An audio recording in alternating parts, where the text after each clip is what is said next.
Hey, welcome back to another edition of Everything Football 62. I'm your host, Jonathan Big Tex Johnson, a.k.a. Uncle Tex, a.k.a. Professor Tex. Before we get started, we'll smash that like button.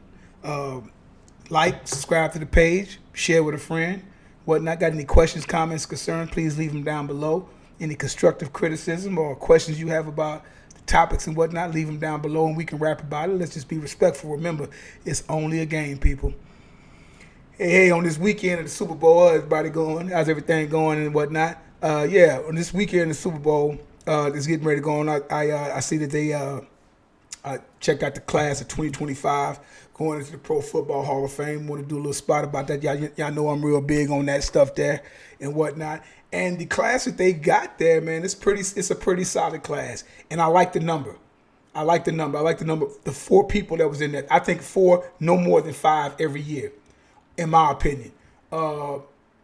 If it exceeds that, that means it's either coaches or the coaches or the contribution guys and stuff like that or whatever.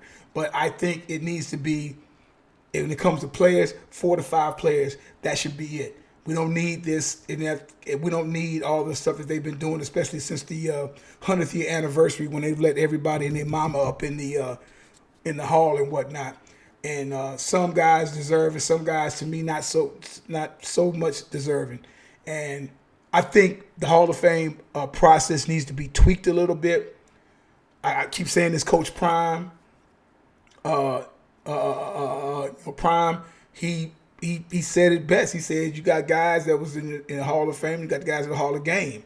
And if you want to, in layman's terms or whatever like that, you got some guys, okay, you're Hall of Fame, but then you got guys who was on a whole nother level. And they may need to be in another section. Not to take anything away from those players, but that's just the way that's the way you look at it, and that's the way I pretty much look at it. Or either you're that guy and then that's it. It's either you're a first ballot Hall of Fame or you're nothing at all. I kind of think that's kind of how baseball does and so rigid in their process of getting guys in. You have to be as these jokers run around and say now, you have to be him. Period. There is no in between of what's going on. And that's going to become an issue coming up here with probably, and I'll speak about this a little bit later, probably about a player by the name of Frank Gore. A lot of people talk about Frank Gore, and I'm just like, and a lot of that hype is behind the whole Miami thing and how many players is in the Hall of Fame and stuff and great players that they've had and stuff like that, but I'll get into that a little bit later. But yeah, the Hall of Fame, like Jared Allen, no relation, Antonio Gates and Sterling Sharp.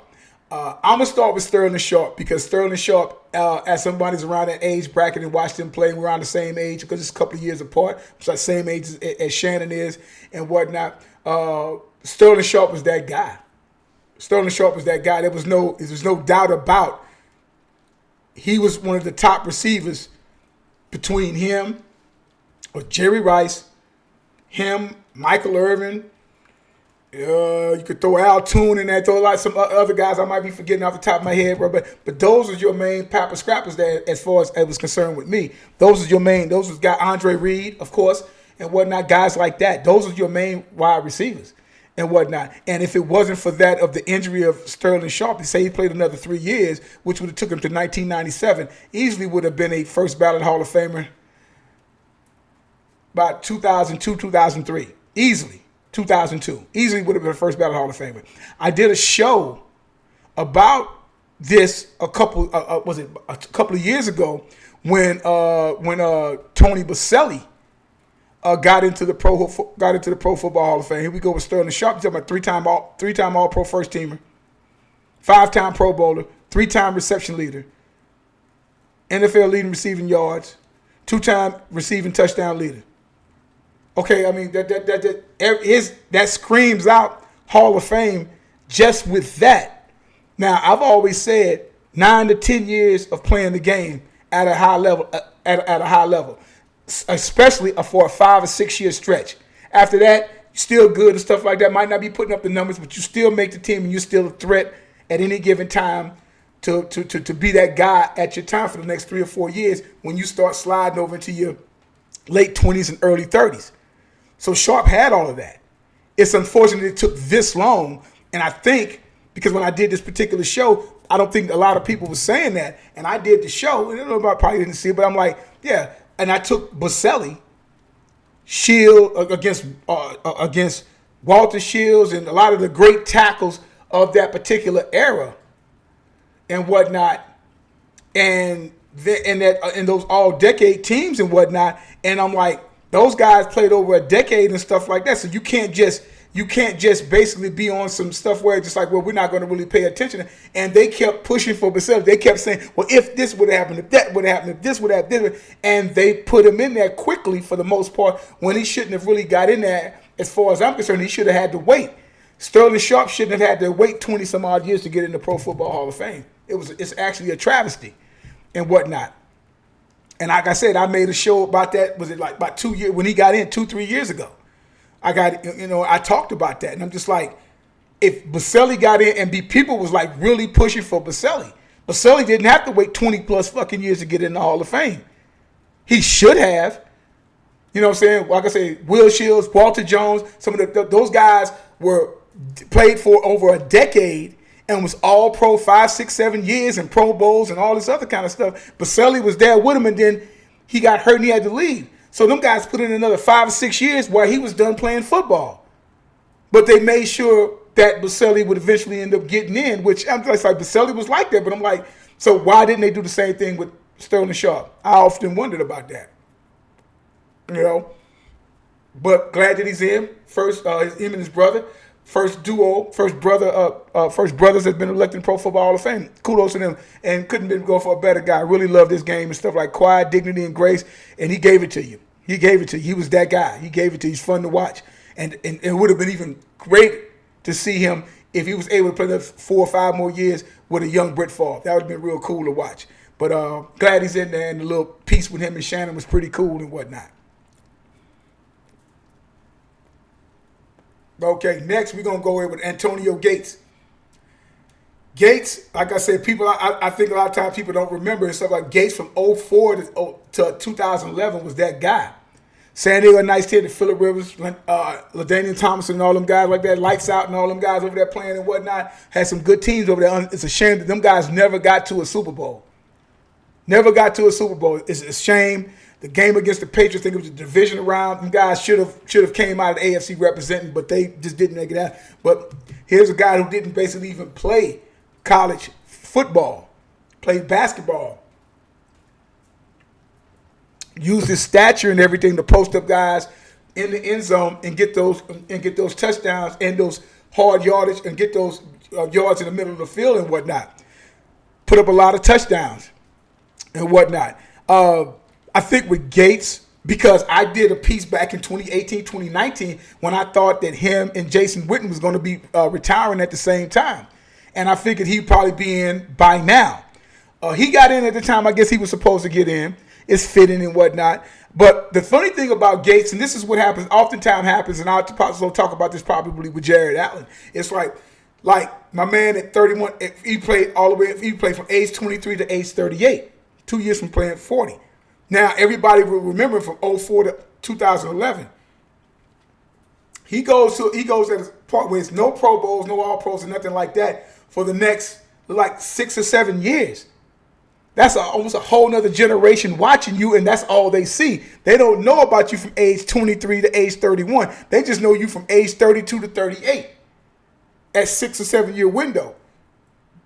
It's 5, 6, 7 year window and whatnot. And this happens oftentimes with players when they play, I think, a lot longer than what they really need to play. You can't get away from the game. You want to play the game and stuff like that, so you continue to play the game. But I think that happens a lot of times with players, and they will be forgotten. And a lot of people that start really getting into the game and watching the game, they get into a thing where it's just like, man, he ain't really all that. What y'all talking about? We don't know that. I say, case in point. You guys remember Boondocks? Aaron Magruder's joint started coming on back in, 04, 05, 06, something like that. And Riley and all the whatever them guys, can't remember all them guys' name, but the youngster on there wanted to lie about wanted to be a gangster and everything like that. So they was talking about gangster rappers and all this other Thugalicious and all them guys like that. But then Ice Cube came up. He said, "Yeah, Ice Cube." Da da da. He said, "What you talking about? The nigga that the city talking about the one that make the Are We There Yet?" It's a group of kids, even now, even with the guys like LL Cool J and all that. It's the group of kids that only know, because these guys have been around so long, it's a group of kids that only know Ice Cube from movies. They don't know about, boy, you better hope I don't go to Jerry Carroll back, or they don't know about Straight Outta Compton, the Raiders joint flipped up with the Jerry Carroll hanging out on the shoulders and stuff like that. And they don't know the American Most Wanted. They don't know that guy. All they know is the guy in the movies, the barbershop. Are we there yet? Friday after next. They just know that guy. That's all they know. You know what I'm saying? They don't know that. So then it's like, oh, that guy wouldn't. They don't know the platinum cylinder and then the gangster and all this stuff. So this happens sometimes with a lot of players in every sport. They do such great things at such a young age, and then they're still in the game, but they're not up to the tier what they was for the next 6 or 7 years of their career. So all these people know is what they've done at age 31, 32, and all they know is from age 32 to age 38. What y'all talking about? And they don't know anything about what he did 7 years prior to that. So that happens, and that hurts a lot of players, I think, and whatnot, and all that. So like I said, with Antonio Gates, man, Antonio Gates put in that work, hell of a tight end, one of the best, and then it got to a point where all of a sudden Gronk came in, and then you had Graham come in, and then you have a young Kelsey comes in, and all those guys start coming in and whatnot, and start kind of taking over that role of the best tight end in the game and whatnot. But my man ruled the roost for a while. He's 3-time first team All-Pro and 2-time second team. So you're talking about 5-time All-Pro, 3-time first team, 8-time Pro Bowler, and he's an All-Decade team. He has better numbers than, to me, the best tight end ever played for them, which was Kellen Winslow. I'm going to always say that. Kellen Winslow's godfather, the way you see the tight end position played today. Even though Gates has the numbers and whatnot, Kellen Winslow was that guy. But, we already know that, but I just had to throw that up in there and whatnot. Next on the list, who we going to go with? We're going to go with Eric Allen, cornerback of the Philadelphia Eagles. Great enough, going in at the same time as the Eagles getting ready to play for a Super Bowl. A part of some great defenses over there in Philly during that of the late 80s into the early to mid 90s. Eric Allen, like I said, like a 6-time Pro Bowler, 1-time All-Pro, 3-time All-Pro, 1-time first-team All-Pro. Nice numbers. You go back to 1993. I think he was actually, All-Pro and everything like that. He had like 6 interceptions for 201 yards and 4 touchdowns, which was a hell of a feat. But he also played in the era of a bunch of great corners, whether it was himself, obviously Dion, Darrell Green was still around, Aeneas Williams was around, all of those guys like that was around and whatnot. You had who else? Tons of guys I can't even think of at the top of my head. A lot of great cornerbacks. He don't kind of have some of the flair that a lot of those guys had, but he was a solid cornerback, a very good cornerback and whatnot. And I guess he kind of came in at the time that he was supposed to come in with the 6-time Pro Bowl, but only 1-time All-Pro first team. And of course, Philly just never got it done. Had Philly got at least to a Super Bowl with some of them teams, whether it was Reggie White was there, Seth Joyner, Byron Evans, I think what's my man, Dirty Waters, Wes Hopkins, a lot of those guys, man. Terry Hogue, Clyde Simmons, guys, great. That's one thing I always say. Philly would always come with some defense. They come with the defense. They had teams that was good enough to win a Super Bowl. It just didn't happen. I think a lot of it always came down to coaching and whatnot. But Eric Allen was a classy cornerback, very good cornerback and whatnot. Had some nice numbers and stuff like that. Probably gets, don't get looked at as much as everybody because of the flair of a lot of cornerbacks, of Rod Woodson and different guys like that. They took it to another level and whatnot. And this is all, they took it to another level. But I think he probably could have came in sooner. But it is what it is. But I think it was definitely a nice choice. Jared Allen. Got Jared Allen go in, which he went in around the time I think he was supposed to go in. Going back to what I was talking about a little bit earlier and whatnot. Jared Allen, for those that probably don't remember Jared Allen, think of what Max Crosby is for that of the Raiders right now. That's what Jared Allen was there. Go-getter, relentless, get to the ball. You know, he was that kind of guy. 6'6", around 260, 265, something like that, or whatever. And kind of a slow start. He was pretty good, played. He started and stuff like that, but he started to take off in 2007 at age 25.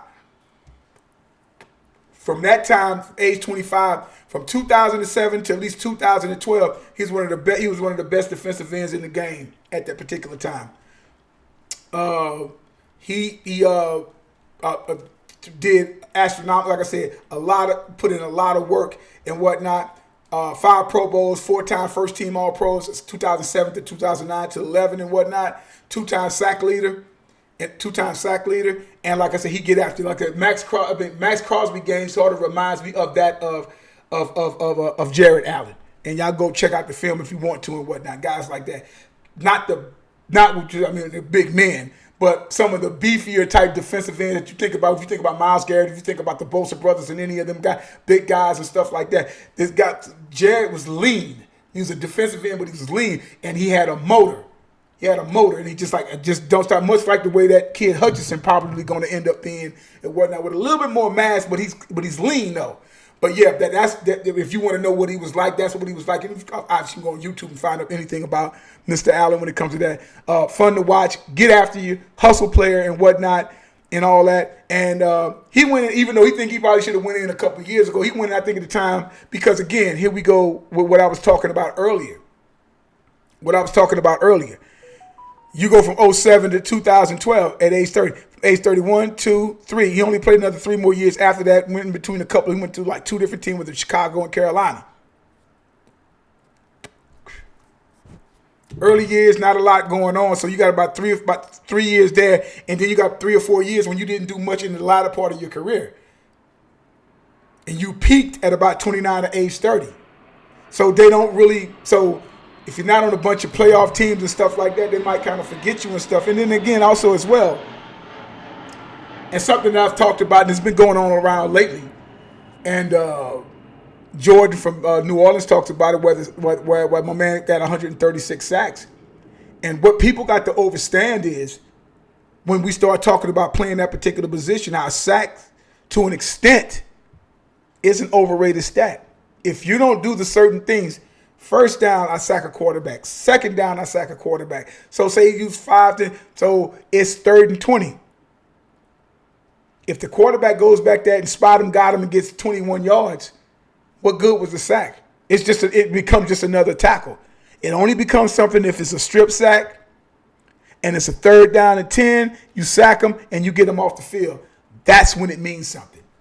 Other than that, you could say it's a tackle for a loss, I guess, but it doesn't really mean what everybody wants it to mean. And we went through a phase for years in this league, and I think still do, and that's why it was kind of refreshing. And I'll get back to the awards thing later. To see Patrick Surtain win the Defensive Player of the Year as a corner. So that was pretty cool that within itself. But, yeah, again, like I said, so that's what we're talking about here. You know what I'm saying? But yeah, Allen got in, I think, the time when he got in. So a lot of these guys are really, to me, on a note, it's really only really, you know, them guys went in the same time they went in. Like I said, Sterling Sharp would have been a bona fide first ballot Hall of Famer. And for the most part, Antonio Gates and whatnot. And you could throw equal if you want to throw Allen, Jared Allen. I just say he had 3 or 4 years. Three or 4 years. He had about 3 or 4. He had a middle part when he did his thing, but the first 3 or 4 years of his career, the last 3 or 4 years of his career, wasn't that great. So I think that kind of, they played that against him and whatnot. But still, I think he got in the time when he was supposed to get in and whatnot. A very good class, very, very good class and whatnot. For them guys getting enshrined in the Pro Football Hall of Fame and everything. So I think that was pretty good there. Now let's get to that of the get to the awards thing of the award show and who made what they were going to give this thing to that of Josh Allen. Even I still was saying Lamar because of just the numbers. They got Lamar fatigue. Because as I said, Lamar can do this every year. They had to give that thing to Josh Allen. I already knew that I already knew that Saquon Barkley was going to be Offensive Player of the Year award just due to history, because any back that's 2,000 yards, he's going to either get MVP and Offensive Player of the Year, or he's going to get Offensive Player of the Year, period. If you get 2,000 yards as a back, you're going to get that.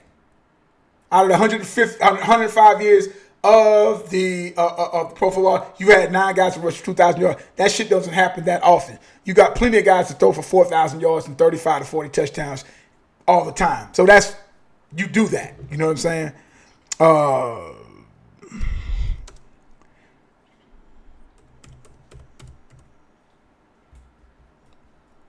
So you had the honors and whatnot and everything of what went on.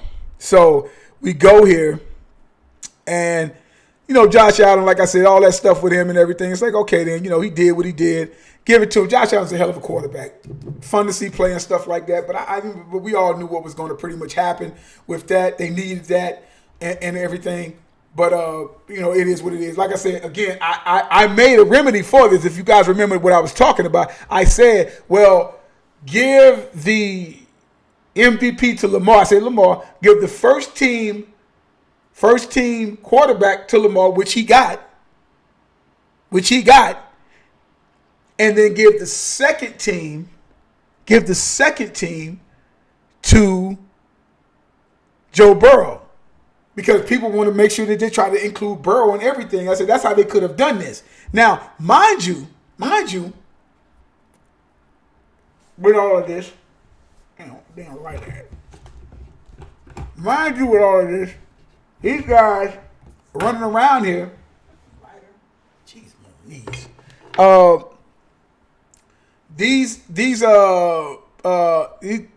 With all of this stuff going on and what's happening here, is that what they end up doing is like, Joe Burrow wins Comeback Player of the Year award again. That's the second one that he's won. Okay, goody. He comes back from an injury, whatever. Saquon Barkley, like I said, Offensive Player of the Year award, and I'm gonna get into that thing with the whole 2,000 yards thing as well. But Surtain did what he did. Let me get a better thing than this here, because this stuff here, I don't like how this is going down. All these damn goofy ass ads. Of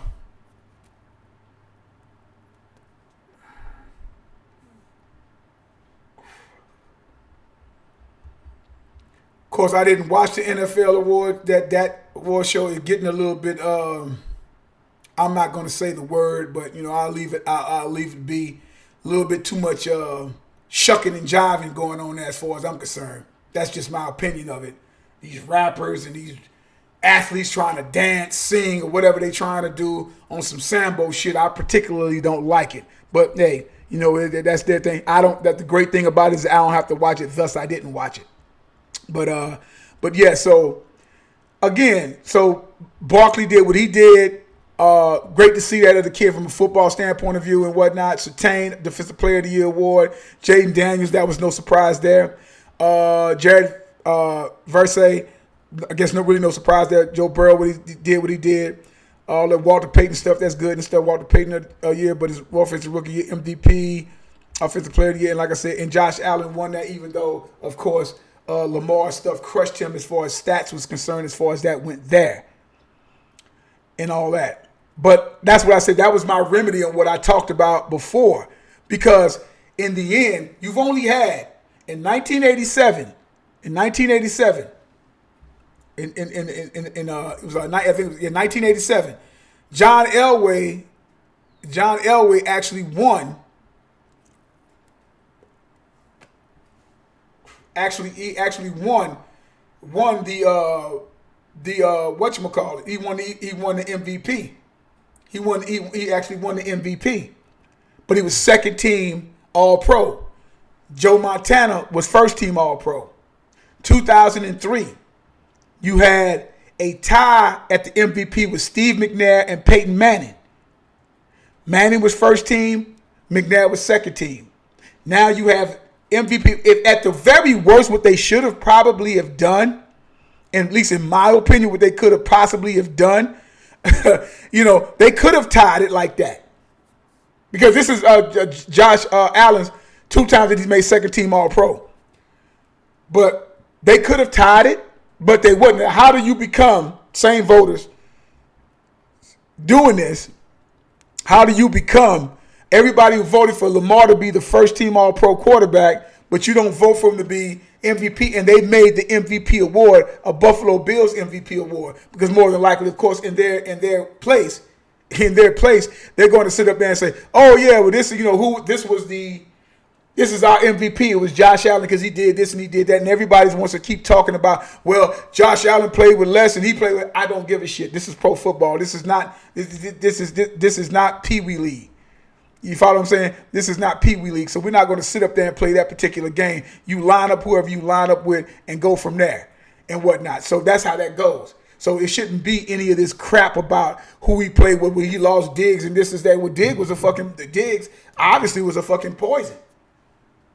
And Josh Allen had a plethora of a bunch of 1-yard touchdowns. But still, Josh Allen, fine quarterback, deserved it, got it, and stuff like that. We know what they did. It is what it is, and all that. Defensive player of the year, like I said, Surtain, good to see that and whatnot, and all that. Now, a lot of people are bitching and complaining because they say, well, Lamar didn't have the great numbers last year. Blah, blah, blah, blah.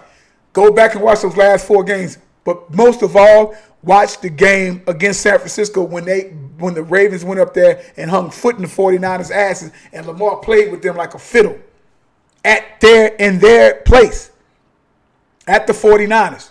When the 49ers, when they're the talk of the town, nobody's beating them. People forget that narrative, the last 4 games of the 2023 season. Lamar was magnificent.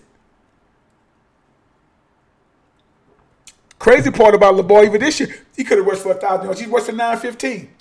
He got taken out in some games. I'm not going to even run. Why? Because he can do that every year.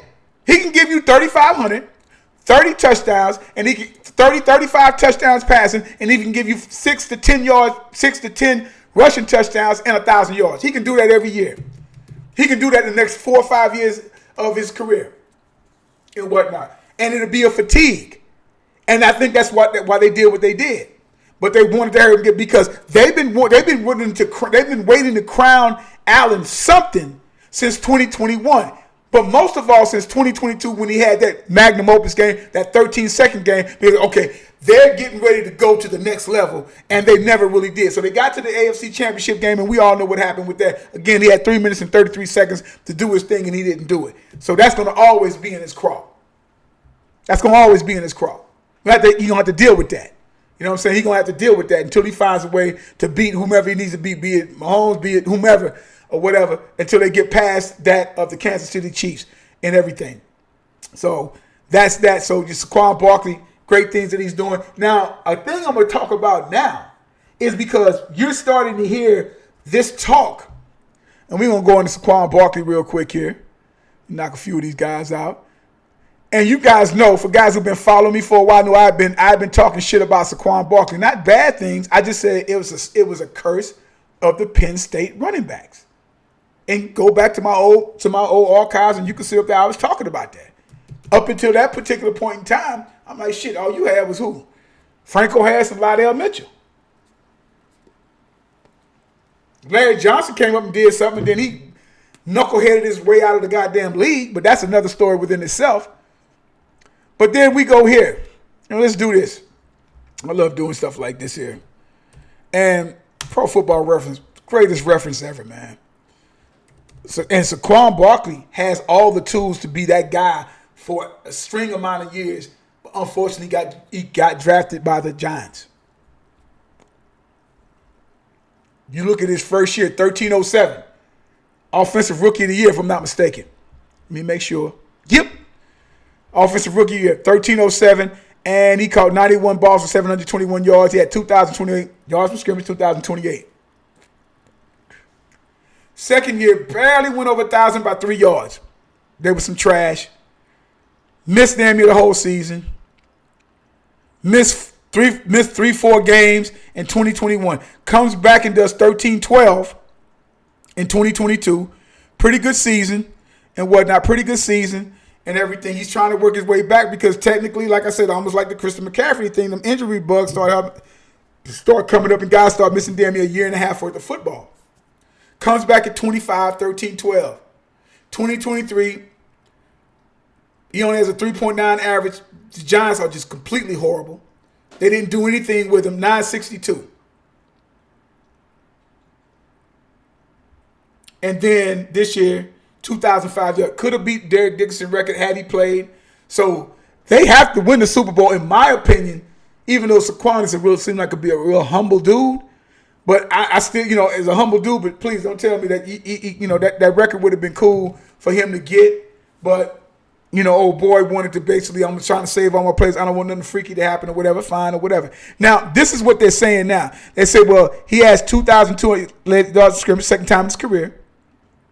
He's getting everything he deserved. First team All-Pro. Still don't know why Derrick Henry was voted second team when there's tons of years in the early 90s and even of the 2000s and not too long ago where your best backs, you would have Thurman Thomas and you would have Thurman Thomas and Emmitt Smith. I say Thurman Thomas. They say Barry Sanders and Emmitt Smith in the first team in the first team backs. Fullbacks still don't do shit now. Did more shit back then, but like that, but they don't put him on that, so I don't understand how that played. But that's neither here nor there. But yeah, so it's like that. So now what they're saying right now with Barkley, and this is the shit. And I think this goes to like social media because people can sit up there and make up narratives on social media and say, that's a good point there or whatever. So right now, Barkley in 3 playoff games this year, they had 442 yards. Yards from scrimmage, 407. They're saying he could have the best rushing this, that, and the other ever. Dude, there's a difference between regular season and playoff. Now, in high school, and in college, all of that shit's combined together. For whatever reason, and the pro football did this, for whatever reason, they cut it off. I think they should let it ride, but they don't, so you got to deal with it. And so he's going to have the greatest. They're trying to add on the yards that he has now as for 2005. Where's my shit at? Let me see, can I find it? I have it laying around here somewhere. Let me see. So if we take the 2000, let's do this here. This motherfucker over here. Take his regular season thing, 2005 yards.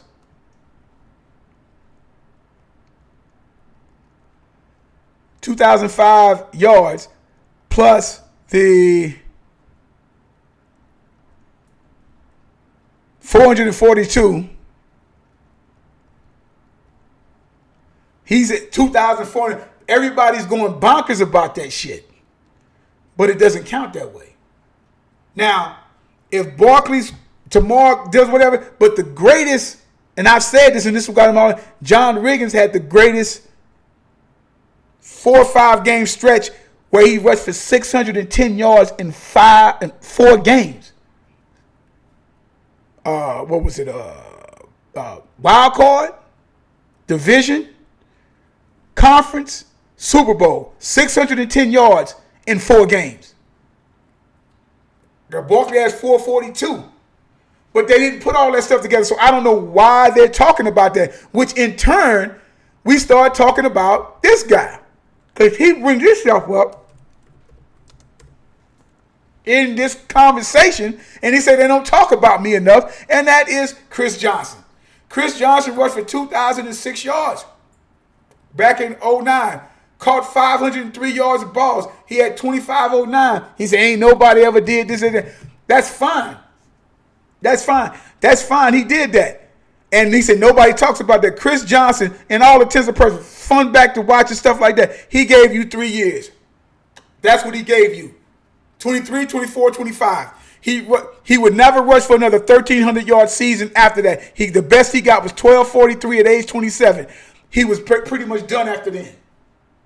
And if we want to talk about playoffs, which there wasn't much going on there in Tennessee at that time,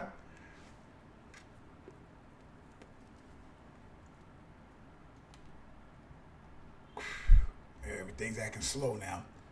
But really no major thing as far as the playoffs was concerned, as far as that went. None of that.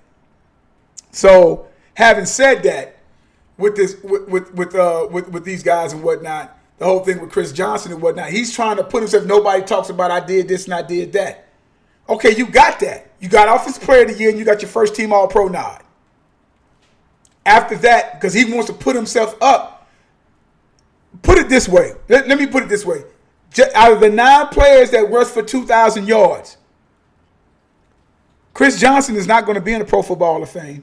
Jamal Lewis is not going to be in the Pro Football Hall of Fame. Between, if we're talking about Terrell Davis, Barry Sanders, OJ, right now, you have what, 4? You have like what, 4 guys there, I believe, something like that. So Chris Johnson played in 1 fucking playoff game. 1. He don't realize, dude, it's like, and then his team that he did that, they went 8-8.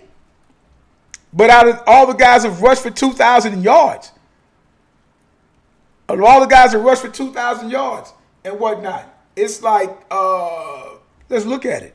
Let's find out here.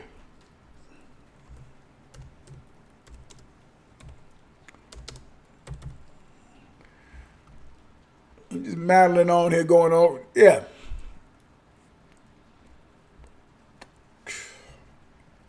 You have Chris Johnson, you have Derrick Henry, Chris Johnson, Adrian Peterson, Jamal Lewis.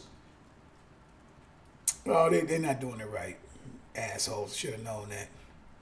Juice first did in 2003. Eric Dixon, 2105. 3, 4. 1, 2, 3, 4. Adrian Peterson will be in the Pro Football Hall of Fame. And the way Derrick Henry's career is going, he's going to be, because he's done 1,900, he's done 2,000, he's done 1,900, he's done 15, and he's done like 17 to 18. So he's going to probably go in there as well. But as of right now, Juice, Dick, Sanders, Davis, those are the only guys right now in that. And of course, Adrian Peterson is going to be in there. But Jamal Lewis is not going to be in there. Neither will Chris Johnson be in there. So that's not an automatic thing because your career. So Saquon Barkley, even with what he's done this past year, Saquon Barkley, because of the injuries and because of some of the lackluster stuff, a lot of it just had to do with injuries and then playing with the Giants and whatnot. He needs to put up the next few years some 13, 14s, and 15s, at least average at least 13 to 1,400 yards for the next 3 years. And then what he's done being the Offensive Player of the Year award and 2,000 yards and everything, that could probably possibly get him in there, or a Super Bowl win that could possibly get him in there. But he still has to put in work because there was some lean years there. And like I said, last year he didn't even rush for 1,000 yards. But Chris Johnson, one of the few, yeah, but that doesn't make you one of the best that ever do it. You had one of the best that ever had a particular season like that, but not all that other stuff. So yeah, so guys are embellishing these things, and they're trying to clump. No. Because you are a running back, that is what you do 85, 90% of the time. So your yards are going to fly that. If you're going to sit up there and be like, oh, and then my yards, that's fine, that's good, that's icing on the cake to an extent. But you didn't. I said, that's not your running back. You never replicated that again. If you get right down to it, and you didn't help your team do too much of anything as far as when the playoffs concerned. So you got to 5. So he did 503. Everything has been 200, and he did his best after 503 was in 2011. He did 400. He caught 418 yards. He had 1,047. No problem. Like I said, his first 3 years, that was it. Fun to watch, good to watch, but that was it for him. That was it. Much like, unfortunately, for somebody who could have been the next Thurman Thomas, who should have been that guy, should have been the guy like Alvin Kamara. But of course, he had a coach that just wanted to throw the ball and didn't want to put him in as as the running back and do what he does. Does one of the other things that he does best. But that's neither here nor there. But yeah, man. But that's pretty much it. They're trying to embellish a lot of this stuff. Guys are trying to get on and stuff. It's like, no, playoffs is over here. Regular season's over here. They're trying to sit up and give all this stuff to Barkley. I'm like, no. You're not doing that with anybody else. You're not doing that with anybody else. It's about the yards that he's rushing. Don't try to throw playoffs and shit up in there because it doesn't work. If it would have worked that way, then y'all would have made it that way. Y'all make that a separate season. They don't do it in high school, they don't do it in college, but they do it in pro. That's a separate season. Okay, then separate. So whatever he rushes, that's not going to add on to what he's did. That's just somebody sitting up there talking shit. Because if we're going to talk about who did it the best, unless Barkley does something spectacular tomorrow, that's John Riggins with 6'10" in 4 games. That's like, what, 150 some odd yards a game? That's what got him in. That's what got him. He is a one-time Pro Bowler, John Riggins. Maybe a second team all pro. And you look at him, I said, that's what got him in. Because other than that, John Riggins didn't really have no numbers to really get in there like that. Yeah, one-time Pro Bowler, one-time All-Pro. That's it.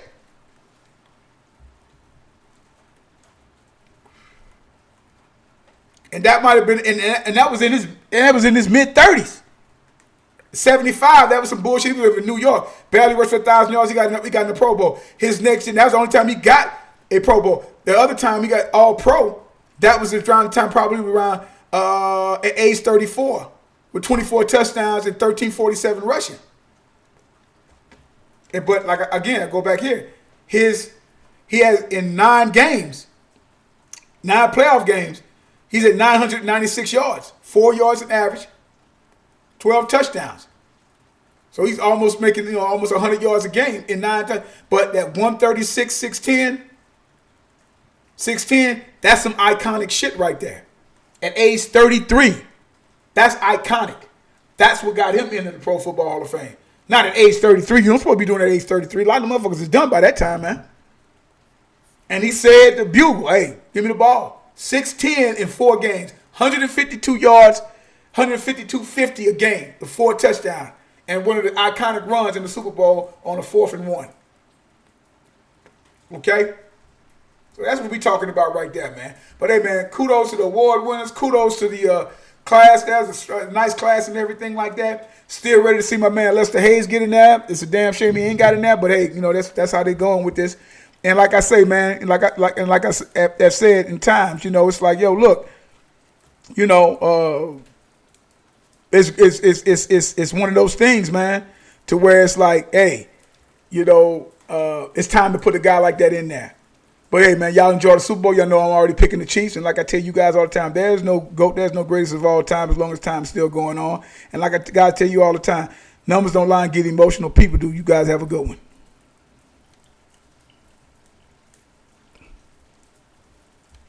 This motherfucker here.